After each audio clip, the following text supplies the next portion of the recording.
सोचा श्री गुरु के शरणागत होकर डुबकी लगाओ, डुबकी। उच्च स्वर से विलाप करता हुआ हृदय में पड़ी हुई ज्वलनशील अश्रुरूप विरह संताप शांत हो जाएगा।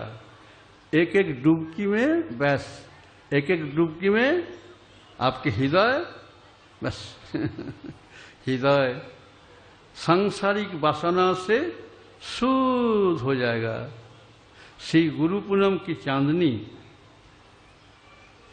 रोमांच द्रवित चित्त आनंद अश्रुओं की परिपाटी से युक्त भक्ति का दान करती है। चांदनी कहती श्री जगतगुरु के चरण जुगल ही है शिष्यों का आलय। शिष्य तो नित्य योगी है, सदा श्री जगत गुरु की सेवा परायण रहता है। सेवा अर्थात सदा नाम सुनाता है।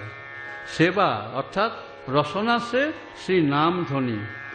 आपने दोनों कानों को आराध्य ध्वनि सेवन, कानों का दुष्कृति नाश होगा।